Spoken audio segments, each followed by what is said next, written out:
Hello everyone and welcome to my channel, or welcome back to my channel. My name is Katie and I'm a wedding photographer in the lovely state of North Carolina. And today I wanted to talk about photography slash videographer media groups and kind of the pros and cons of joining one of them. If you don't know what I'm talking about, you don't know what a media group is, maybe it's not even called a media group, I don't know. I'm gonna quickly explain what they are, a little bit of how the process works. Maybe you've heard of them before, maybe you've seen them on Instagram, but essentially they're groups that book weddings and they contract out the photography and videography work. So it's almost like there's the company up here and they subcontract the photography and videography work to local photographers and videographers in the group. So if you are a part of this group, you are in this group, you are considered a contractor, so you get the whole 1099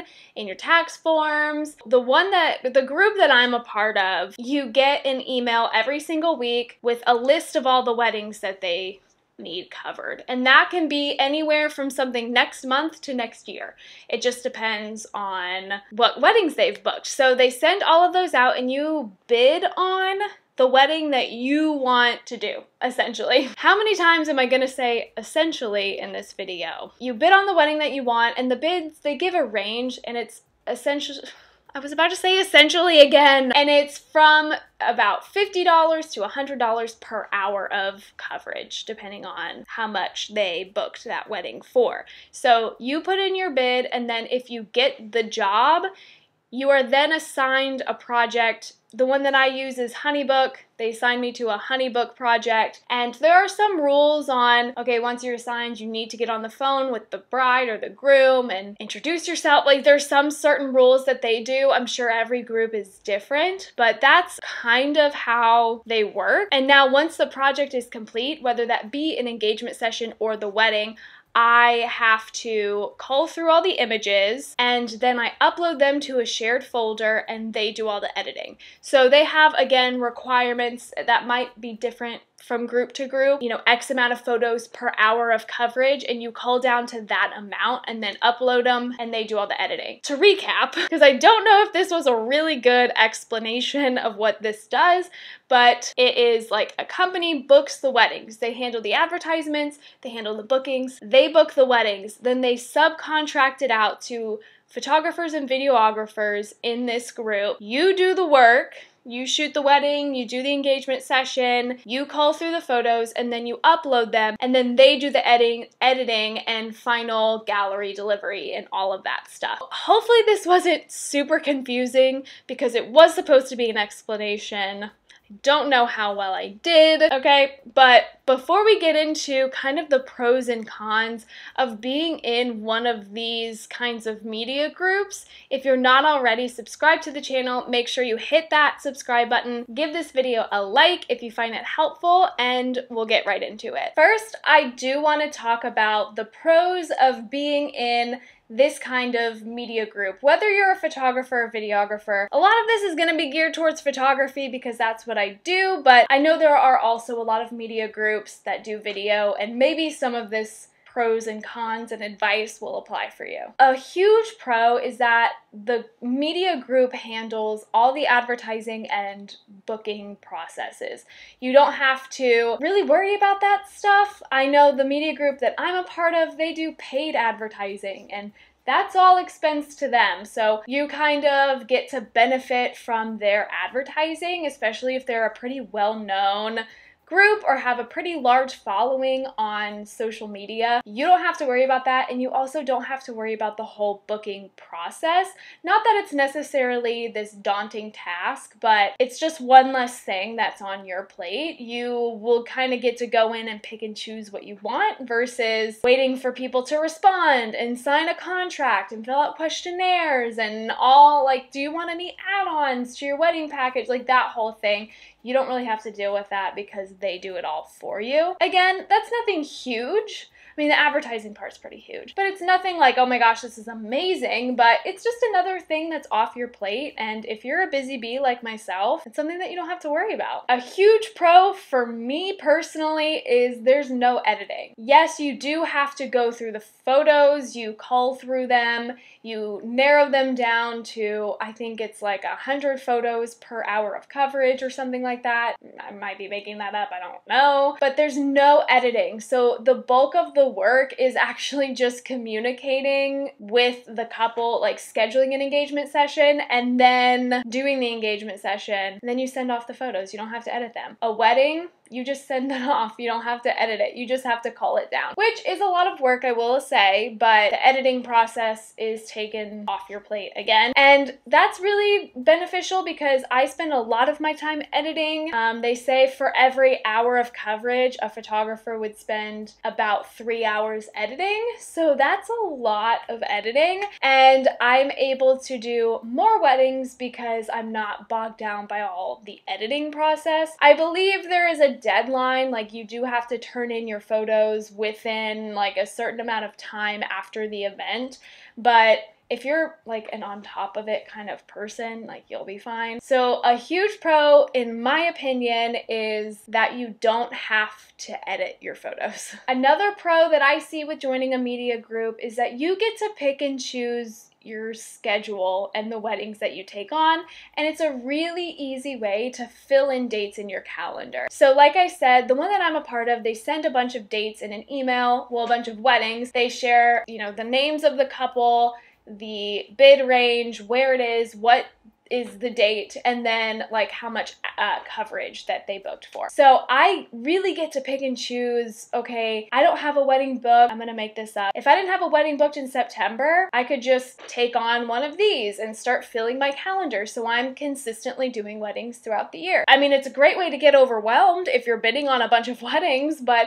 it's also a great way to just fill out your calendar and make sure, like, if you have a certain amount of weddings that you want to do per year, you do make that goal and you fill your calendar. I don't know how else to say it. A huge pro for the media group that I joined was that I did not have to sign a non-compete form, which essentially means that I can promote my own business. I don't have to shut down the show and only promote them. I can still promote myself. I can still have Katie Vaughn Photography, but I just get the benefit of taking on a couple weddings, being subcontracted under them. I also can do, for example, family sessions for clients that I take on through a media group. So they would book me not through the media group. Does that make sense? I'm still able to have my own business and do this, because I'm assuming some media groups say that you can't, which is kind of a bummer, but I know the one that I am a part of, you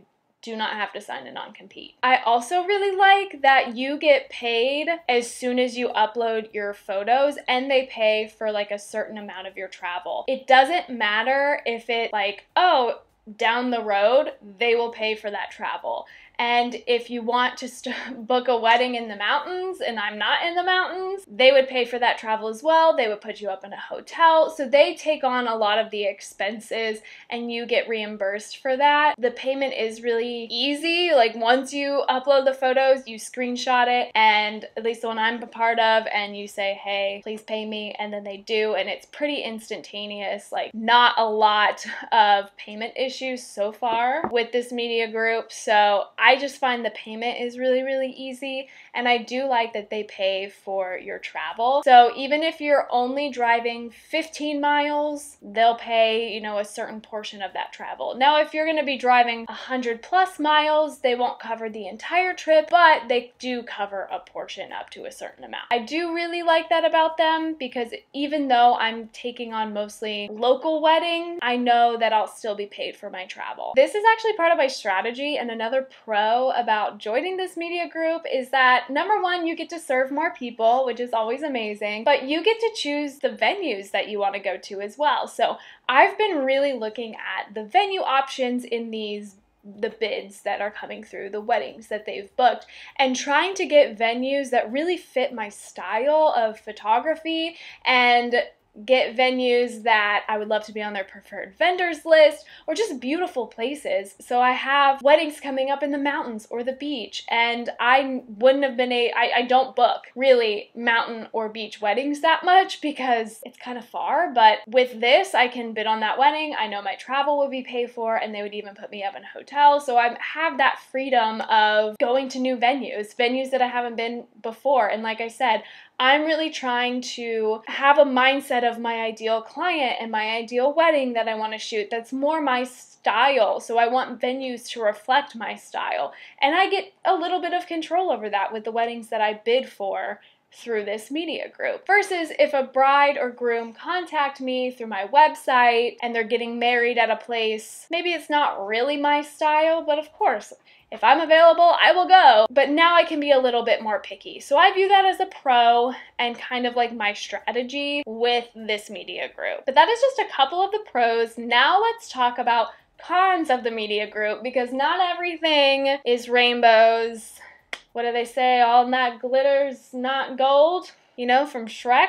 All right. A huge con of these media groups is, of course, you don't get paid as much as you would booking your own weddings. At least for me. If you're above a certain threshold, you're not going to get paid as much if you booked your own wedding like through your website than with this. Because like I said, the one I'm a part of is like $50 to $100 per hour of coverage, and most photographers charge more than that. So it's not as much money, but that doesn't mean that it's not a good thing that you should try out, especially if you're like, you know, really trying to get into weddings and book out your calendar. But just something to be aware of, it probably isn't going to pay you as much as you're charging on your own. One time-consuming con is the culling process of all the photos. Yes, it's just tedious to sit there and go through all of them, get them down to a certain number, and then upload them, but then editing is off your plate, so it's kind of a toss-up, but that is one con that I found. I've spent a lot of time culling through galleries, and it's not my most favorite thing to do. I don't know who likes to do it, but it's something that you have to do, and it is a bit time-consuming. The third con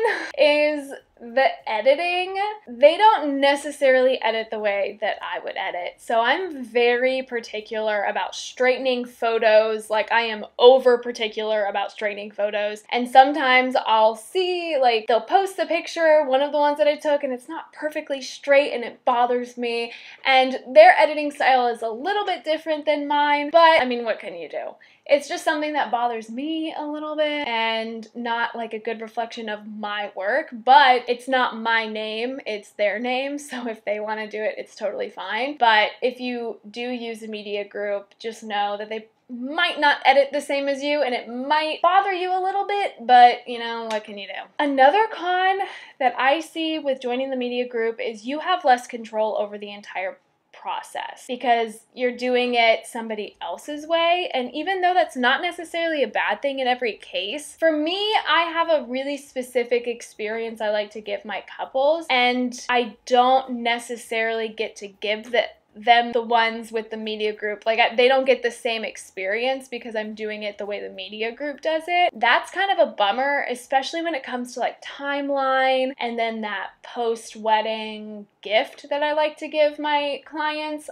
They don't really get that same experience with me than if they were to just book straight with me. So it is a little, like, not frustrating, but you know, you have to get used to the way other people are doing things, and it's not necessarily the way you would do it. And yeah, sometimes it's just like, I wish I could just do it my way. And kind of off of that is the last con I will say is you are constrained to the time that they book the wedding for. So if you have a dream venue and you bid on the wedding, but let's say the wedding's only 4 hours and your typical packages are 8 hours, that's a big difference. So I know there are a lot of weddings in this media group that are just 5 hours of coverage, and I don't do 5 hours of coverage. My collections start at 8 hours of coverage because, again, that full experience I can give my clients is that 8 hours, especially if I'm by myself. Then going to this like media group where it's 5 hours or 6 hours or 4 hours or 10 hours. Like, you don't have a lot of control over like the hours of coverage. It's here's the wedding, here's the coverage, here's your bid range, do you want it? Sometimes like it gets me a little antsy, but I think it really goes back to I'm not able to control the process from my way and give the certain experience that I'm looking to give, but that doesn't necessarily mean it's a bad thing. It's just something to be aware of. So now that we've discussed the pros and the cons, I really want to get down to my strategy when joining a media group, because maybe you're watching this video and you're like, heck no, I would never join one of them. They severely underpay photographers. The editing is trash. Like, I would never do this. Let me just share my strategy. But maybe you're watching this video and you think this would be a really great option for you. Let me just share my strategy and like kind of why I joined this media group and my short-term and long-term goals with it, because I think that might give a little bit of context, and I think it also might give the best help to people in this, like trying to make this decision for themselves. A huge reason why I joined this media group is to fill my calendar. I want to be fully booked every single year. This lets me do it, especially if I have like 3 spots available like in 2022, I can book those with this media group. So it makes it really easy and simple, and that's kind of why I joined it, to fill my calendar, to be fully booked with weddings. My number one goal is to book my own weddings, like myself, so I have that control over the process. I can give my couples the experience that I'm wanting to give them. But if I have gaps in my calendar, I can easily fill them, because these are weddings just ripe for the picking. It can just easily fill some gaps. But priority number one is to have my own weddings, and then this is kind of supplementary to that. I also am using these media groups to really go to the venues I mentioned before that fit my style, and venues that I want to be on the preferred vendors list, or at least be able to post that I was there. I'm usually not booking weddings in the mountains or at the beach, and then this gives me the opportunity to bid on weddings at the beach or in the mountains. And like I said, they pay for my travel, at least most of it, and they put me up in a hotel. So it's not all like out of my pocket. I am being more selective in the weddings that I take on, choosing more higher end venues. Again, just trying to bring my business where I want it to go. And this media group is a great way to do that. So when I'm at these like higher end venues, or just like venues that fit my style, I can post about it, maybe get on a preferred vendors list, and really start building my business with the style that I want. Because I do feel like I'm at a point where I know my style and I know my ideal venue. So I want to be a bit more selective. And that's why this group is really good for me. But is this a long-term strategy? I could see this as a really great opportunity if you are, for example, a stay-at-home parent. As I am today with my business today, I'm really using it to expand and grow my business and fill in my calendar. I think that these photography and videography media groups fit certain people in certain situations, certain businesses in certain situations. It just depends on where you are in life. That's gonna be it for me today. I hope you found this video helpful. Make sure you give it a thumbs up if you did. Subscribe to the channel to see more, and I'll see you next time. Bye!